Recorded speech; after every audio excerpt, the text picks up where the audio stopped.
Se você gosta de mistérios reais, segredos escondidos na floresta, histórias que parecem impossíveis de acreditar, já deixa o like agora, se inscreve no canal e ativa o sininho. Porque o que você vai ouvir hoje não é uma lenda comum, é algo que simplesmente não deveria existir. O drone começou a falhar exatamente às 19h42. A imagem ficou branca. Não branca de interferência, branca como algo refletindo luz direto da escuridão da mata. O operador pensou que fosse neblina, mas a floresta não estava fria.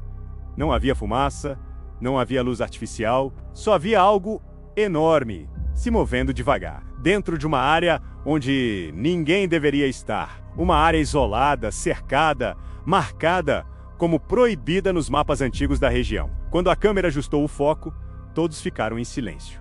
Não era reflexo, não era falha. Era pele, branca, grossa, viva e grande demais para ser natural. Naquele momento, ninguém sabia explicar o que estavam vendo. Mas uma pergunta começou a ecoar na sala de monitoramento.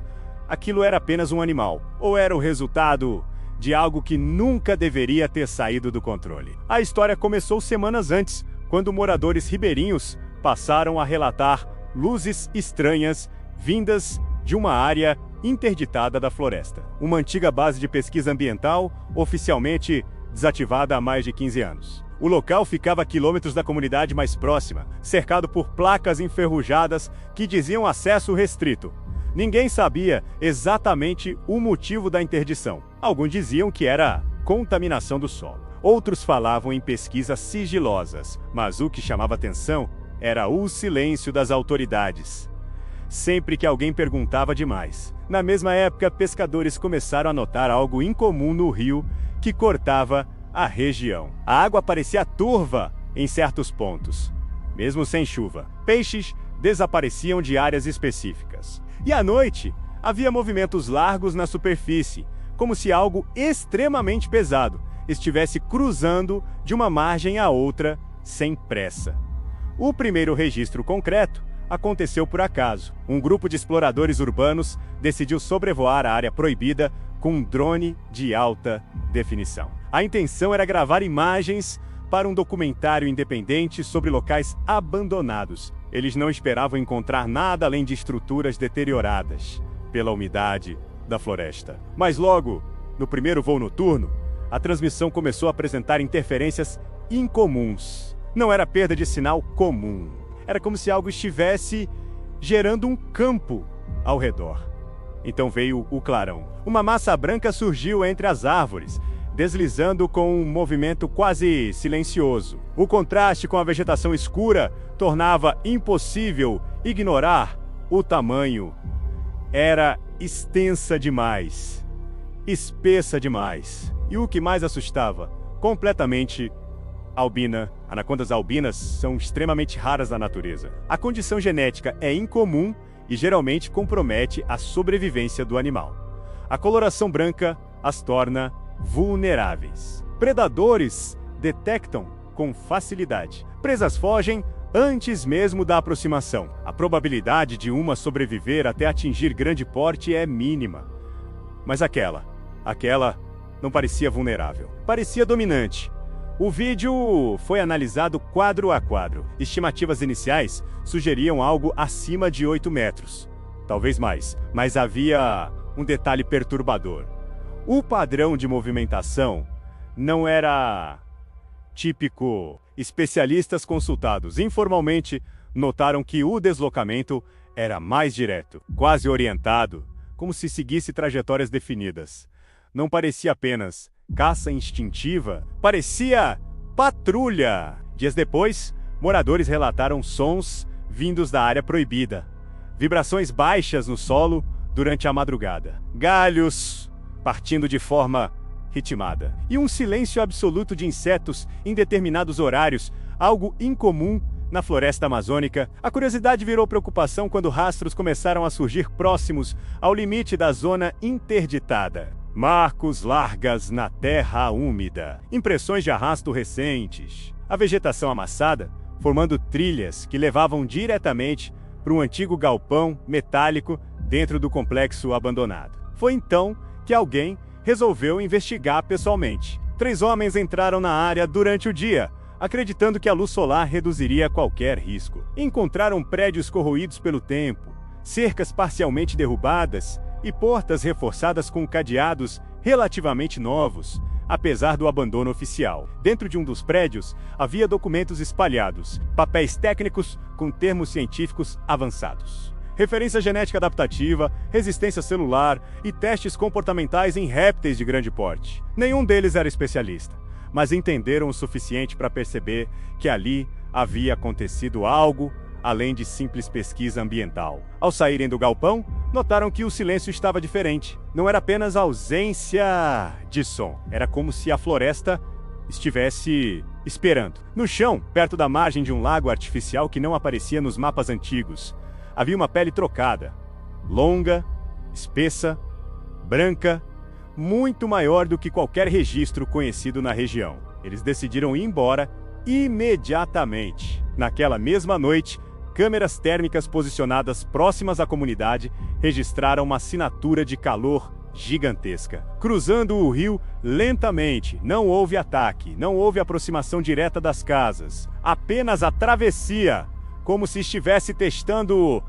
território. Os rumores começaram a crescer. Alguns moradores lembraram de caminhões entrando na base anos atrás, durante a madrugada. Outros falaram sobre ruídos de geradores que funcionavam mesmo após o suposto fechamento oficial do local. Uma ex-funcionária que pediu anonimato revelou que o projeto envolvia estudar crescimento acelerado em répteis sob condições específicas de alimentação e ambiente controlado. Mas nada mencionava albinismo, ou pelo menos nada que fosse público. A teoria mais inquietante surgiu quando um dos exploradores comparou as imagens iniciais do drone com fotos antigas de relatórios vazados na internet. Em um dos documentos, havia referência à variante 07. B, descrita como espécime com mutação de pigmentação e resposta hormonal diferenciada. O relatório terminava abruptamente com a frase protocolo de contenção reforçado. Contenção de quê? Conforme as semanas passaram, a criatura foi vista mais vezes, sempre à distância, sempre observando, nunca atacando diretamente, mas sempre presente. O comportamento parecia estratégico, movimentos calculados, permanência prolongada próxima às estruturas abandonadas, como se aquele fosse seu ponto de origem. A tensão atingiu o auge quando equipamentos eletrônicos próximos à área começaram a apresentar falhas intermitentes. Rádios chiavam, lanternas piscavam, drones perdiam sinal ao se aproximar de determinados pontos. Técnicos sugeriram interferência ambiental, mas ninguém conseguiu explicar a origem. Enquanto isso, a anaconda albina crescia. Novas imagens mostravam proporções ainda maiores. A espessura corporal indicava alimentação constante, mas não havia registro de grandes presas desaparecidas recentemente. O que levantava outra questão: de onde vinha a fonte de alimento? A hipótese mais perturbadora era que ainda existiam estruturas subterrâneas ativas sob a antiga base. Túneis, laboratórios selados, sistemas automatizados funcionando no modo mínimo. Se algo tivesse sido criado ali, talvez nunca tivesse sido completamente abandonado. Certo entardecer, um dos moradores relatou ter visto a criatura parcialmente fora da água, sob a luz dourada do pôr do sol. A pele branca refletia como metal polido. Os olhos tinham um tom avermelhado discreto, típico do albinismo. Mas o olhar parecia fixo demais, direcionado, não como um animal selvagem reagindo ao ambiente, mas como algo avaliando. Na semana seguinte, autoridades ambientais finalmente apareceram. Isolaram a área novamente. Reforçaram as placas de proibição. Informaram que tudo não passava de exagero coletivo e fenômeno natural. Raro. Mas naquela mesma noite, sensores RECAN instalados captaram um deslocamento massivo, vindo exatamente do centro da base abandonada. E então, silêncio. Durante 3 dias, nenhuma nova aparição, nenhum rastro, nenhuma vibração. Alguns pensaram que tivesse migrado para outro trecho do rio. Outros acreditaram que as autoridades haviam conseguido capturá-la. Até que, no quarto dia, ao amanhecer, um barco foi encontrado à deriva, próximo à margem da área proibida. Não havia sinais de luta, não havia danos estruturais, apenas marcas de pressão na madeira largas e curvas, como se algo extremamente pesado tivesse se apoiado ali por alguns segundos. Nada foi oficialmente confirmado. Nenhum comunicado detalhado foi emitido. A base continua interditada. Drones civis são bloqueados automaticamente ao tentar sobrevoar o perímetro. E às vezes, nas noites mais silenciosas,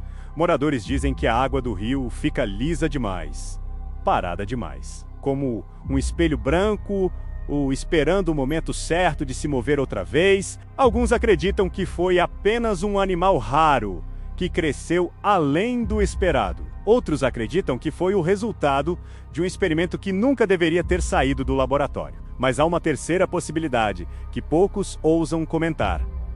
E se ela nunca tivesse fugido? E se aquela área proibida não fosse para impedir que as pessoas entrassem, mas para impedir que algo saísse? Se você chegou até aqui, comenta eu acredito. Se acha que foi experimento secreto ou foi natural, se acredita que era apenas uma mutação rara da natureza. Porque uma coisa é certa: se aquilo foi criado pelo homem, pode não ter sido o único